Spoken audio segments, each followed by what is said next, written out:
I am Krista Brower. I'm from the ISD, and yeah, that's okay. I still know who I was. And just to kind of update what the schools have been doing, we've been really kind of targeting trauma, its effects for, I would say, about 4 years now. And how we started was really looking at, we're seeing these effects in our schools. If any of you work in schools, you know that you are definitely seeing the effects of this, you're feeling the effects of this. It's changing the teaching job, it's changing the education world as a whole. And so we just have started noticing these things. And how we started was really awareness. And so we just wanted to make teachers, educators, any school staff aware of how trauma affects these children. And I think we've had great demonstrations or examples of how this affects their brains, how it really affects every single part of them.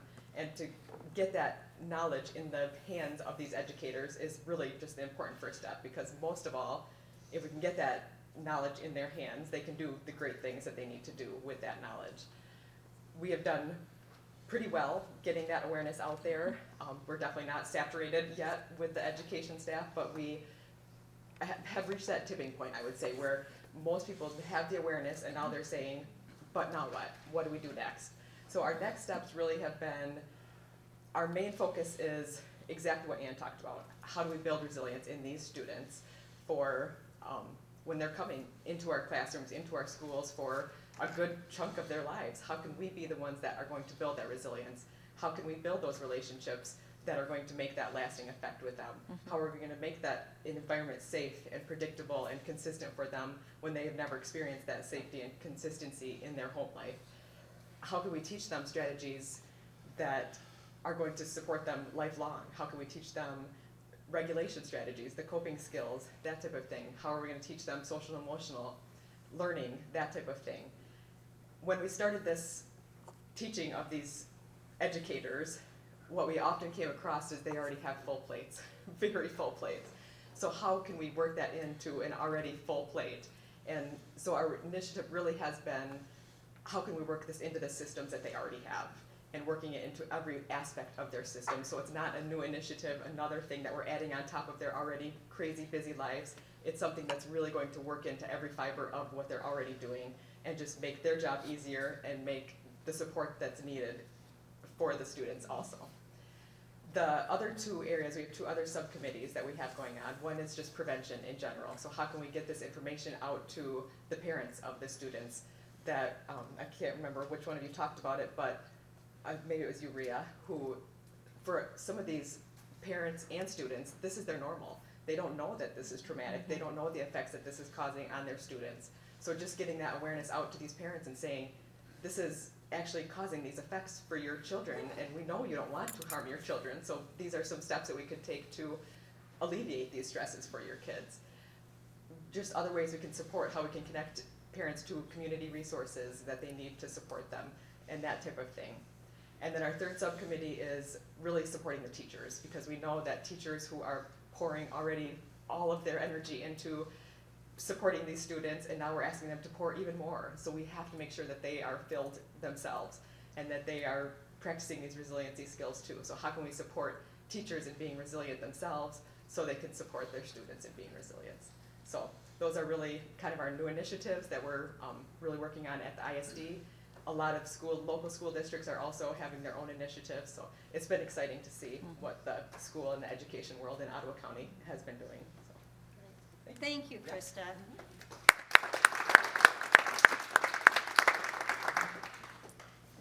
So I want to move into Q&A, questions for any one of our panelists or all of our panelists.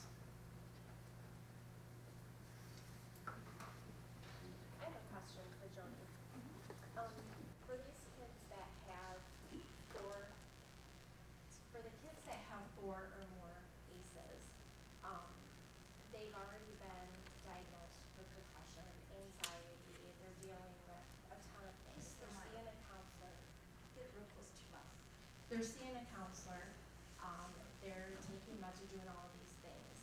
As a parent, the new terms that we're hearing is mental health day. And it seems like every time we turn around, they need a mental health day. But of course, us as parents have to worry about truancy and everything else. What can we do on a daily basis to motivate these kids that are struggling they're getting good grades, but they're missing school to the point that the attendance is starting to affect. Wow, that's a big question. I will try to address it, and then I'll turn to my panelists to see if anyone else has anything they'd like to add. I think whether we're talking about a student, so from a parent's perspective with a student, or whether we're talking about adults. So one of the things people say to me, which is where I thought you were going, is as an adult, I can't change my ACE score either. So, what does that mean for me if I can't change my ACE score, or what does that mean if my child feels the only answer is a mental health day? There's actually research that I kind of glossed over, but there's research coming out of Washington State and other places that are identifying, similar to what was shared by our panelists, that there are 4 specific things or 4 specific factors that make up resilience. And so there's data that's supporting these 4 things. They include just feeling socially and emotionally hopeful.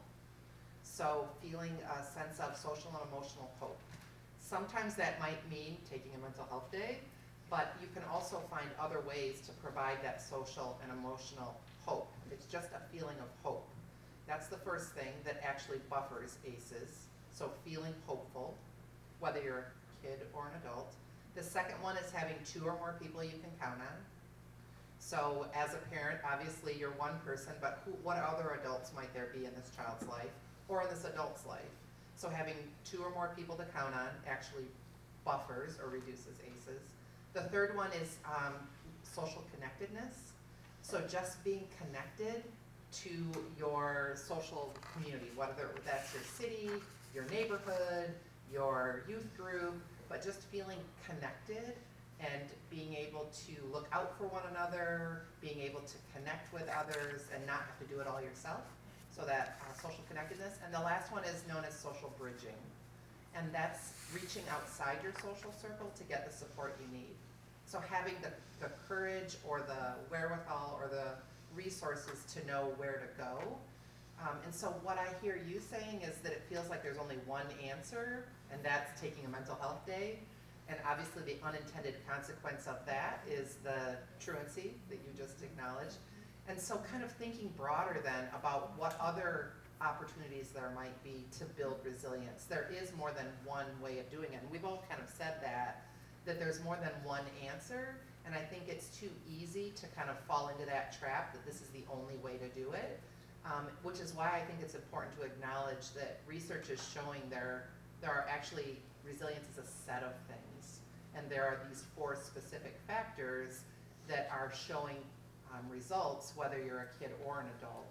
But I think my response to your specific question is that there's no one answer, and that I think it's the easy answer to say, I just need a mental health day, and that it really requires probably some deeper understanding, communication, relationship building, or broadening that toolbox. I don't know if others on the panel would want to respond. Okay. And I do have one more part to that question too. If you did allow a mental health day, what should that look like? Obviously not staying in bed all day. Right. What advice would you give for what that would look like? I'm going to let my colleagues answer that. All right, so I'm gonna tap in first to the rest of the first question. I think as we're thinking, right, about building resilience, I wanna make sure the school gets included in that, right? Because depending upon, right, your child and those other sorts of things, right, they might already have an IEP, an individualized education plan, a 504, right, Krista, and there's a whole group of people at the ISD who've been working with schools, right, to encourage information for teachers, right? So I know teachers who would be willing to say, let's sit down and talk about, right, how do we get your body in school at least half a day, right? How do we support you being in school 3/4 of the day or full day, right? How do we support developing resilience and building that in, right, so that you are able to be successful, right? Because as we think about, right, school is a beautiful opportunity, right, for us as children moving into that adult world, right, thinking about how do we move out into the world and continue to be successful, and how do we develop these skills and really generalize them, right? So we can use them in school, we can use them at home, we can use them in our faith community.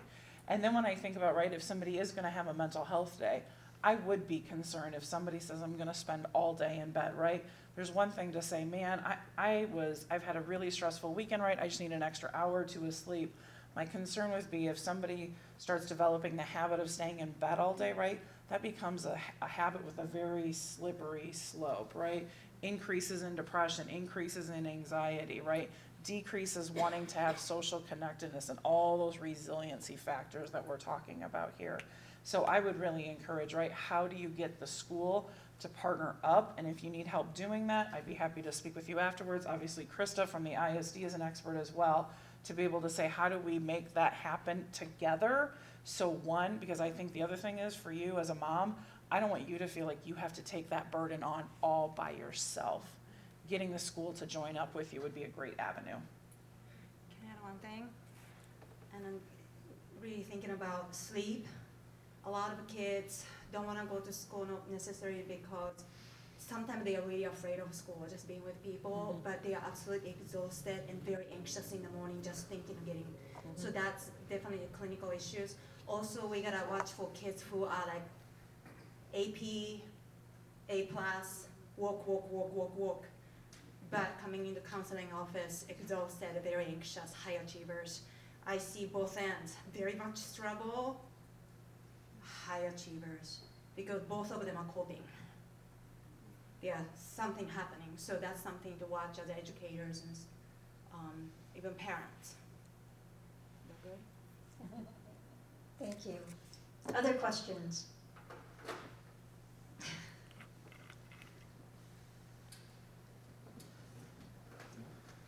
Rich? Hi, my name is Bismasikas. I'm from Greater Haven, CBI 3. I'm doing challenge coin for kids after the surgery. I give the bucks to them, community. Nice. You guys are doing 50 bucks for every single day. I do that a lot. Good job.